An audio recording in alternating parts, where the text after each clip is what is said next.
Hello, achievers, ladies and gentlemen. Welcome to my channel, Angelique Achievers Show, where we talk about mental wellness and we talk about self care, self healing, transformation, and achievement.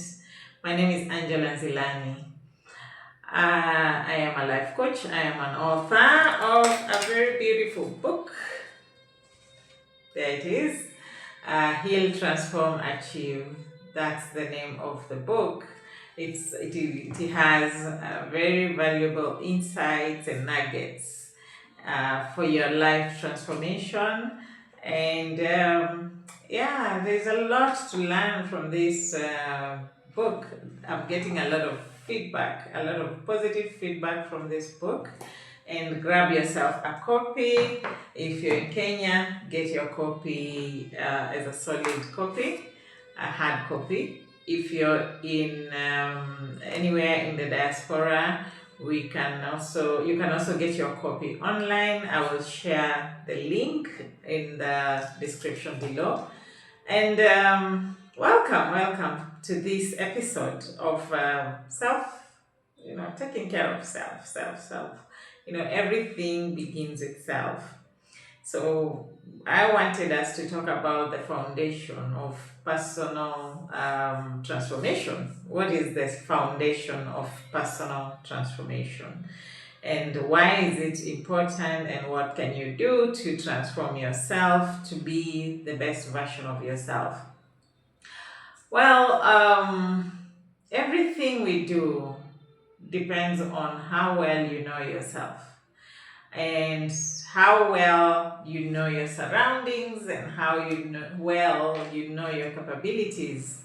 How well do you know these things? So the foundation of your personal transformation is your self-awareness, is how you cultivate self-awareness. And this journey is a journey of self-discovery where you get to understand yourself much deeper. What drives your thoughts, what drives your feelings, and what makes you act the way you do, or what controls your actions, what leads to you doing the things that you do, and how you even do it also matters. So to get down to this topic of knowing yourself, Socrates, a philosopher. I don't know if I've said it right.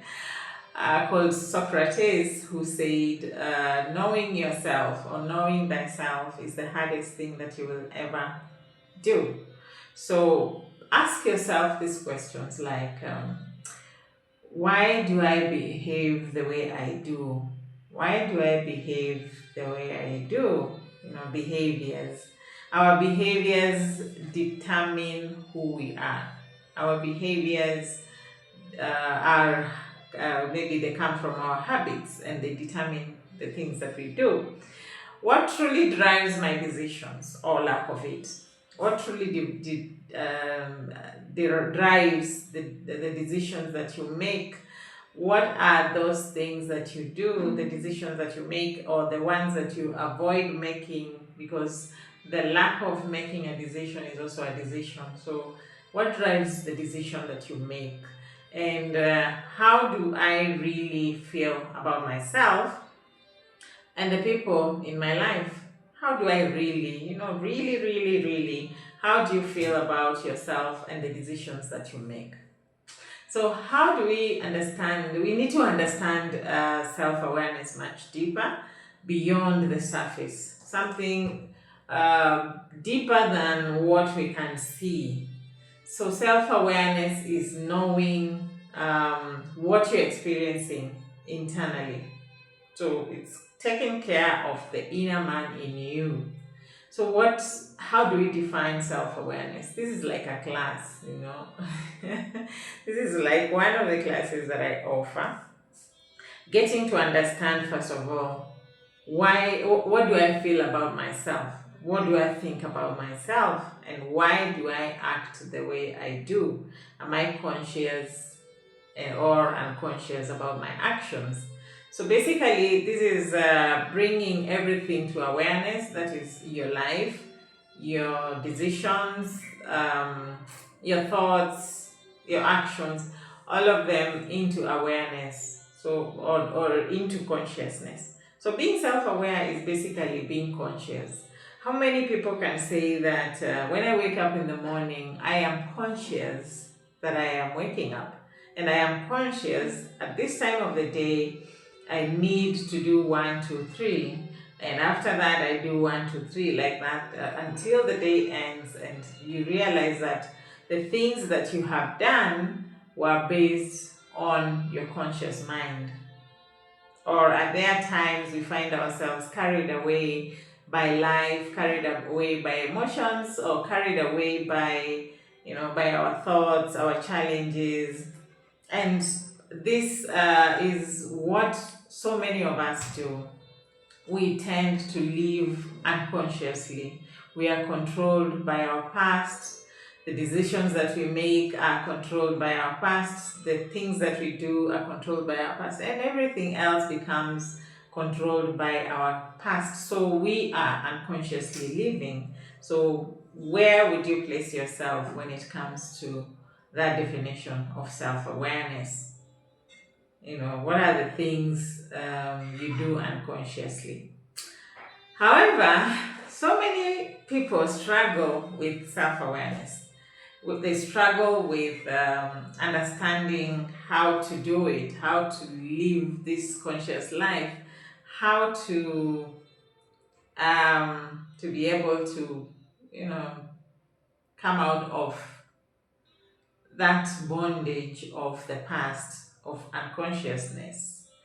Actually, if you close your eyes for, let's say, 1 minute, and you try to think, or you just close your eyes and just be there, your mind will still be thinking, and this time it will be thinking unconsciously. But when you close your eyes for one hour, that's 60 minutes. No, for 1 minute, that's 60 seconds. You close your eyes and you purpose to think about something, one thing. It will be very hard for you to be carried away or be taken out of that focus, because you have purposed to do that. So this is being conscious. Being conscious is like choosing to be present in the moment, choosing to focus on something in the moment.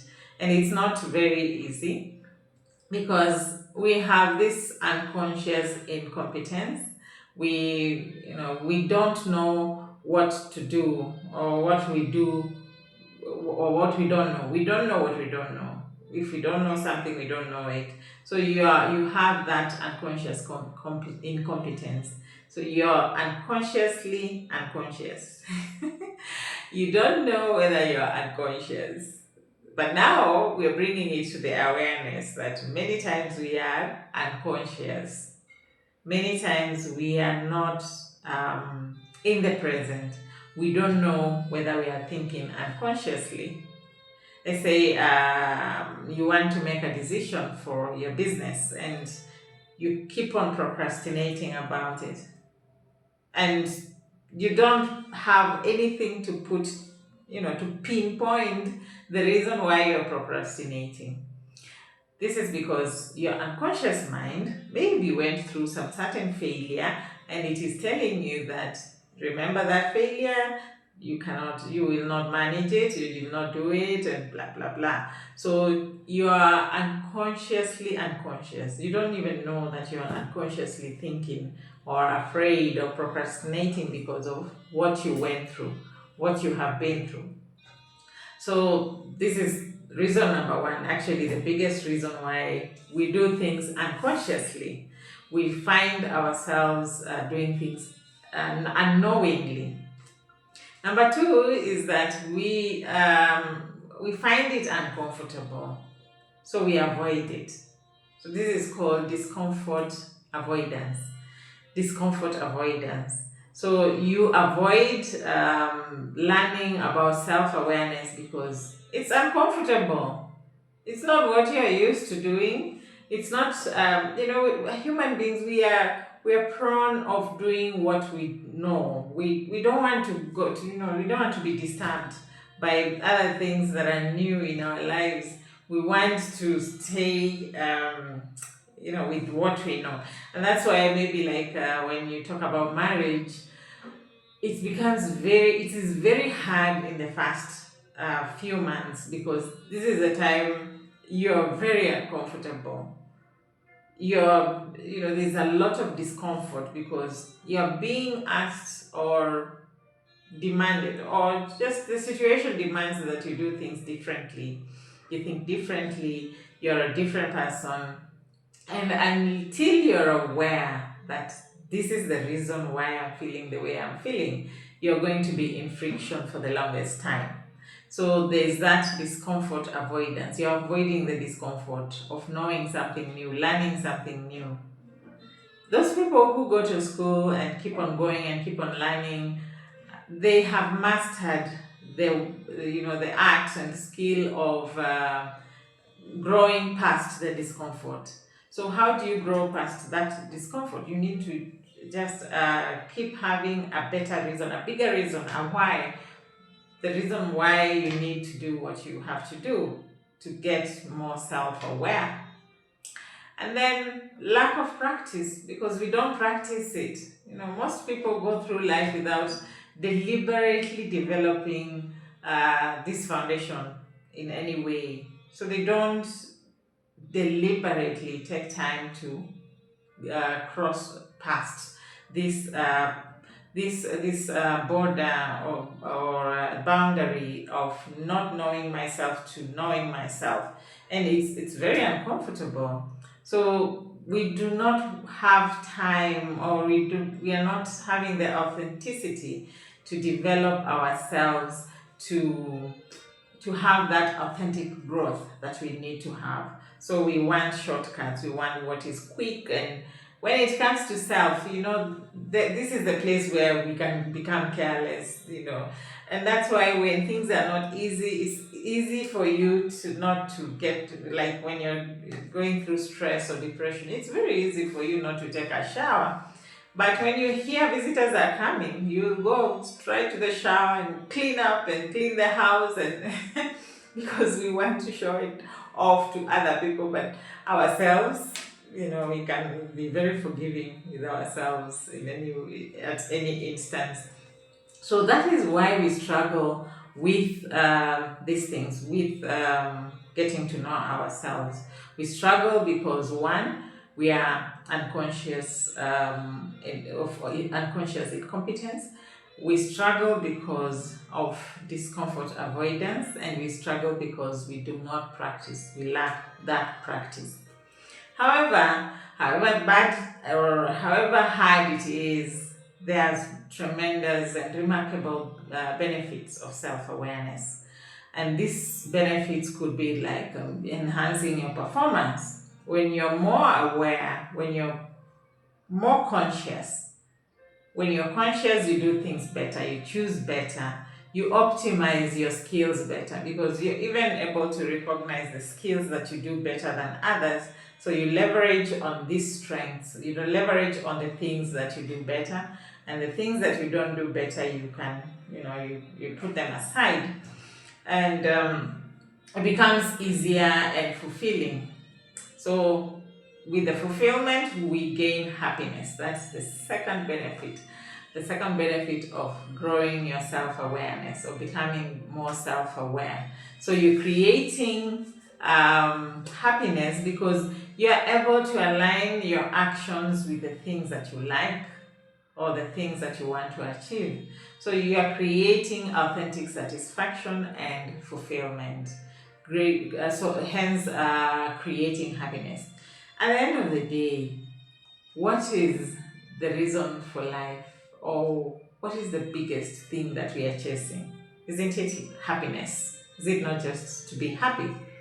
And that's why we find ourselves buying going to shop, and then we shop for things and we bring them home and we feel that empty again, and you still have that desire to go and shop again, and you bring the things home and you shop again. Just it becomes a cycle of a never ending cycle, and you will never get fulfilled until you become more self-aware and you do the things that fulfill you, because the things that fulfill you will make you happier.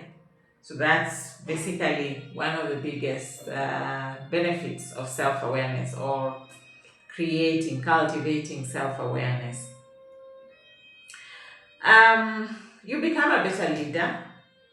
You become a better leader because the more you keep understanding yourself, the more you understand others, how they perceive you and how you perceive them.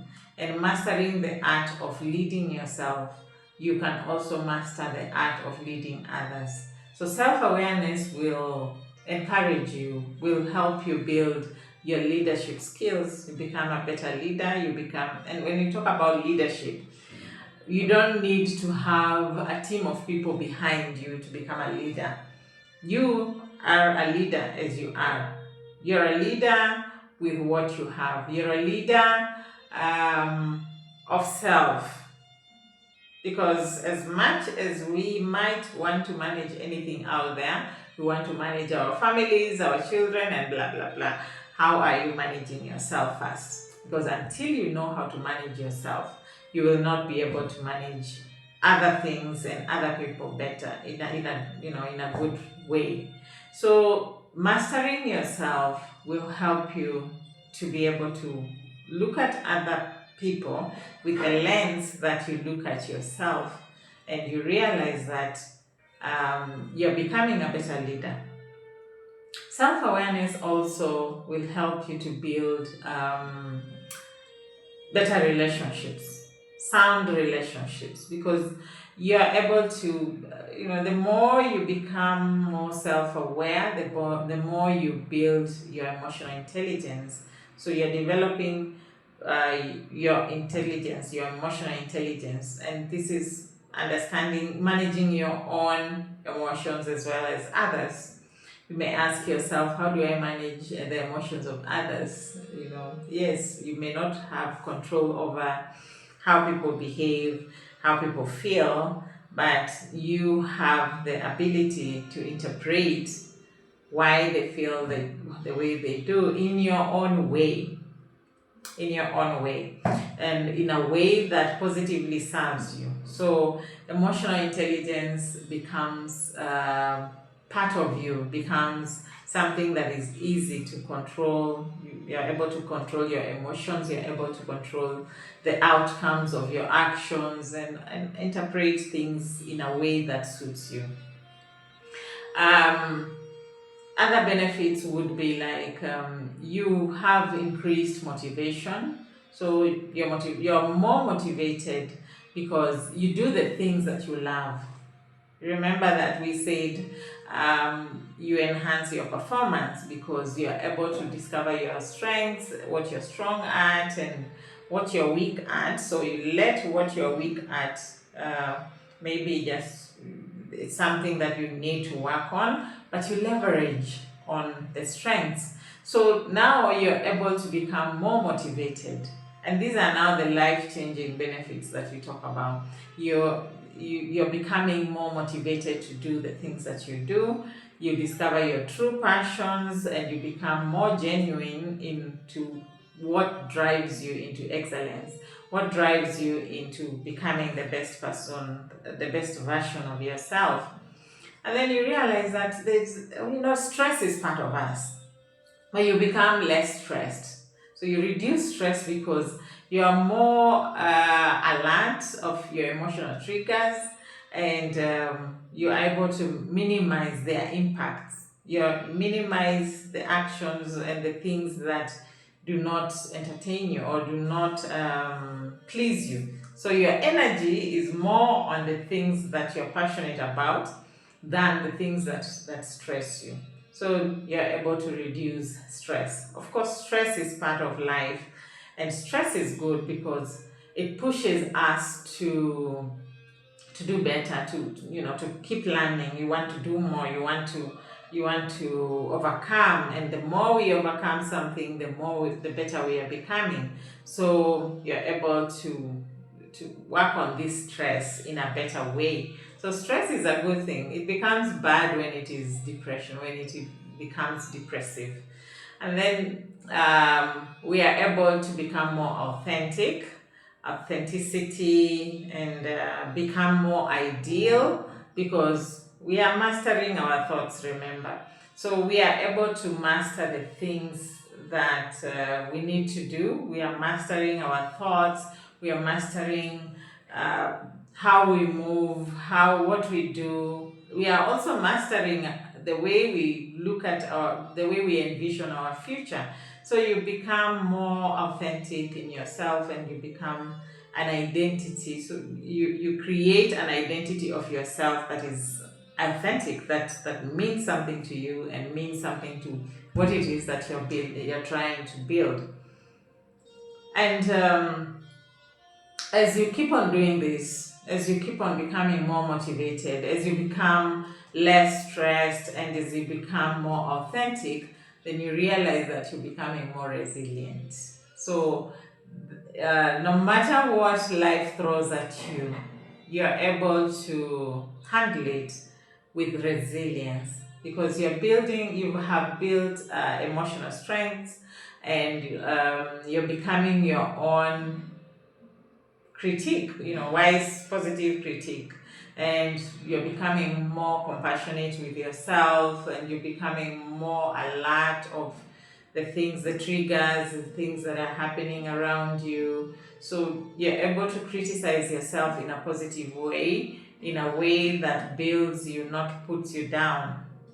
So the one that puts you down is the one we do unconsciously. But the one that we do consciously is called positive criticism. So when criticism is putting you down, then whether it's from outside or from within, it means that you're criticizing yourself unconsciously based on what you have been through, based on your past experiences, based on your fears. But when you criticize yourself positively, this is building yourself up. You're building your strengths.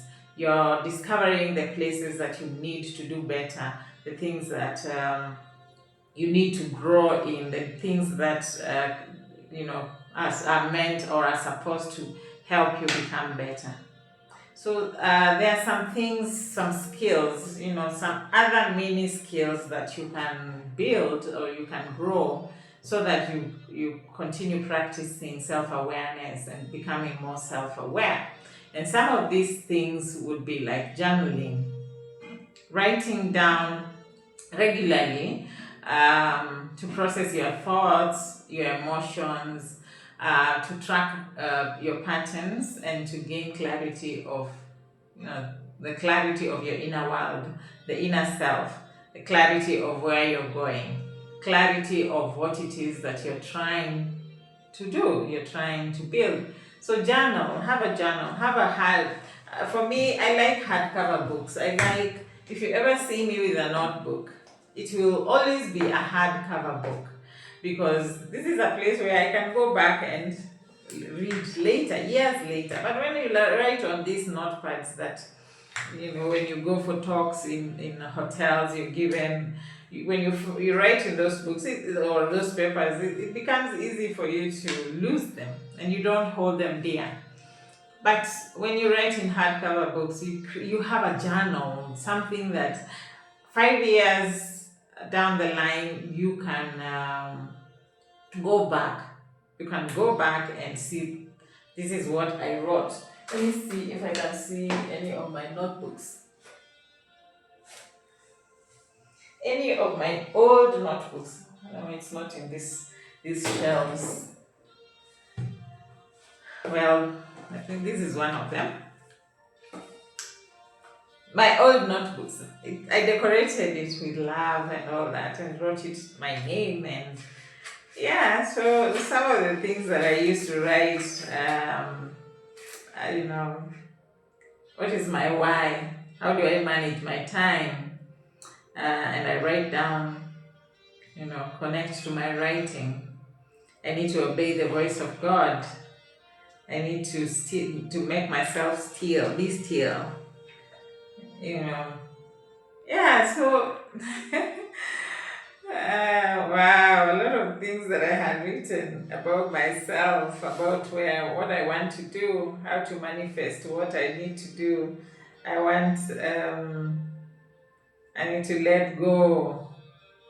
Yeah. Anyway, so back to us. So journaling is very important. When I look back here, as I was reading what I was reading, I noticed some things that I have already overcome, some things that I used to pray for, and they have already been answered. They are answered prayers, and now I know I am growing because I am at a position where I can even let go of what I prayed for, because now I have grown and I want maybe something bigger or something different, because what I was praying for then was relevant then. Now it may not be relevant.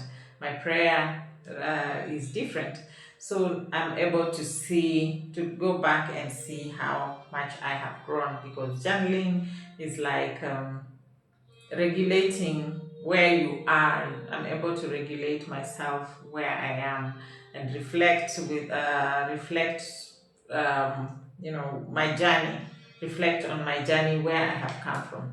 Something else you can do is mindful meditation. Mindful meditation is like developing present moment awareness. Present moment awareness, and observe your thoughts without judgment. So create a space of quietness.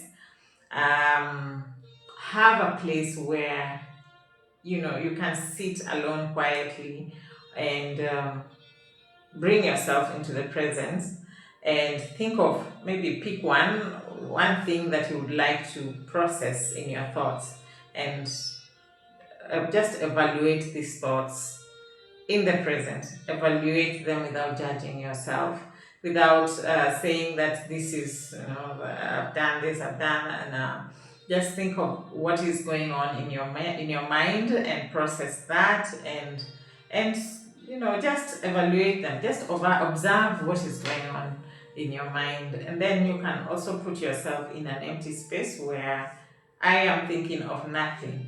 And for me, my best moments of meditation is where I become still and I try to think of nothing. I empty my mind and I focus on my source. My source is my God. So I focus on my source and I want to hear the voice of God. For me, I look at it like the biggest part of prayer, or the best part of prayer, where I have already communicated to God, because we are having a dialogue. Prayer is dialogue. So because we are having a dialogue, I have already shared what I need to share with my God, and now I need to still myself, to be still, so that I hear His voice, and trust me, it works. So if you're those people who say God doesn't talk nowadays, He just acts. Yeah, think about that. Maybe you can also do that. Something else you can do is conscious audit. You take a conscious self audit, auditing yourself. If you can audit your business, if you can audit, the things around you, your business, your family, you're looking at your children and their performance, why don't we audit ourselves? Why don't we take time to look at and evaluate our behaviors, our decisions, our alignment with our values, where we have been, what we have achieved, why not, all these kind of things. So taking a conscious self-audit is one of the things that you can do to master yourself. Other things you can do are, looking internally. And when you look at yourself internally, then you start speaking yourself positively. You start thinking critically, enhancing your thoughts, critical thinking, and making peace with your past, such kind of things. Making peace with your past is one of the hardest thing I have seen many people struggle with, because our past is what we know, is what we are aware of, is what we have lived, it's what we have experienced, it's what has given us that unconscious mind that we are trying to fight, or we are trying to kill. So making peace with that past, and many times we tend to look at it negatively. If you would sit in front of a crowd and they're just looking at you, and you try to analyze what they are thinking about you, or they are thinking, let's just say what they are thinking, you would feel in your mind like they are judging you, they are, they're thinking of you like a less person, like, all that. We tend to we tend to imagine what people are thinking about us, and especially when these people, maybe especially if we have been through something that has let us down or has put us down. And many times, these people are not even thinking of those things. They're just looking at you and wondering, wow, she has a beautiful voice. Wow, she has nice eyes. Wow, I love her earrings. And it's not what we may be thinking of ourselves. We are thinking short and less of ourselves than, you know, the reality. And if you were to ask those people what they were thinking about you, they would tell you totally a very totally different story. Sometimes they're not even thinking about us at all. So what is it that is going on within us that tells us that we are this, people are saying this? It's because we need to make peace with our past. We need to make peace with what happened. What happened to us doesn't need to control us anymore. We just need to build a new life, a new future, and all that. Something else that we do not take seriously is grounding ourselves, connecting ourselves with nature, becoming um, grounded, becoming and connecting with nature. When I started coaching, because many people tend to pour out to me, tend to share their shortcomings, their pain points, and all this would overwhelm me. And at some point, I would even feel like I'm crashing, because there's a lot of overwhelm. I'm picking a lot of negativity from people, and I'm not pouring it out, until I discovered exercise. I discovered going for a walk, and things like going to the gym. Swimming is one of the things. Just walking in the park alone, just doing something that connects you to nature alone. Many times alone, it feels really good. You connect with, for me, I call it connecting with source, and rejuvenating yourself, because when you go for a walk, you're rejuvenating your mind, yourself. You're producing those hormones, the happy hormones that make you a better person. So in a way, you're connecting with nature. You self-produce the nature, those hormones, and you feel better. You become a better person. Something else you can do is analyze yourself. Do a SWOT analysis for yourself. A SWOT analysis is like analyzing your strengths and weaknesses. Like I said before, use the strengths to leverage on them for your life, and what you can do to use them as stepping stones for you to build yourself. Your weaknesses are not truly weaknesses, but they are strengths in incubation period. So you can work on them. You can, these are things that you can work on. These are things that you can build them up. So, like we said, I was doing on another video.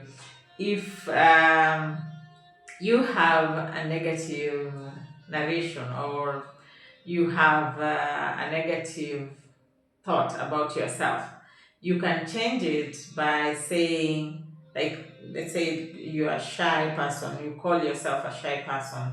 You can say, I'm not shy, I am.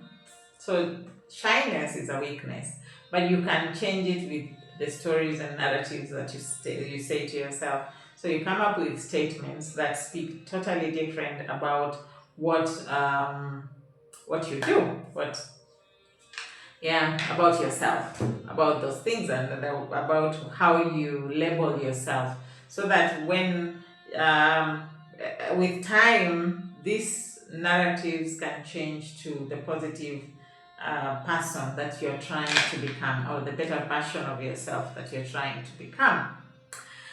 And you need to be more proactive and break the bystander syndrome. So you stop being the bystander, the person who stands by.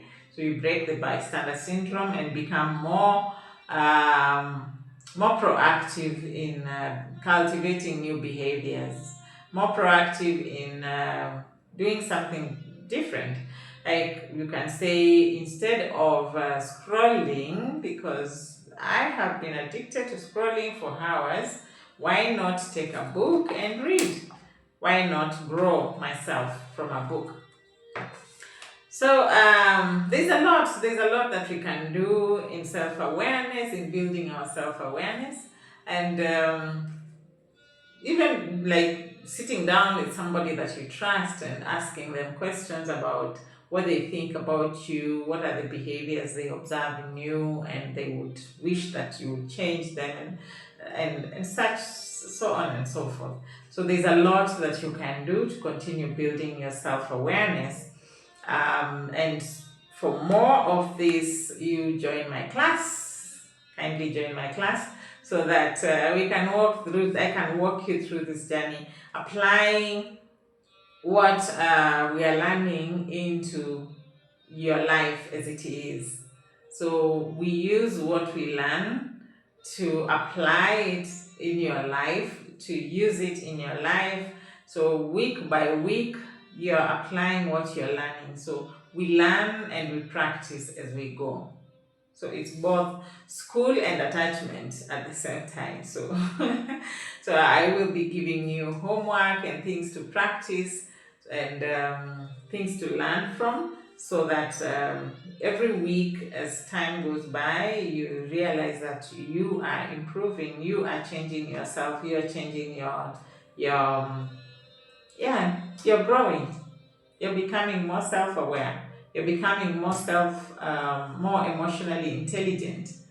So if you see the need for a coach, I am here. I can take you through this journey of self-awareness, and not just self-awareness, but personal development at large. Personal development has so many things that we can learn from. And remember, investing in yourself is the best investment that you'll ever make for yourself. Investing in yourself, because this determines how you do everything else. Investing in yourself, it could be, you can say that I went to school, I've done this, and especially people of my age and older and slightly younger, we never used to have these things in school. Nowadays, they're learning things like communication skills. You find that you're in an engineering class, but you're also learning communication, and you're also learning other things that really matter. So once you invest in yourself, you realize that you can handle anything and you can become anything. For me to be a coach, I first invested in myself, and I realized there's more to life than just doing things superficially. And here I am. I have coached people internationally, and you can do the same. I'm not saying you can be a coach, but you can do the same in terms of becoming a better version of yourself and achieving the things that you have dreamt of achieving. So until next time, see you again soon. Thank you for watching until the end of this show. Bye bye for now.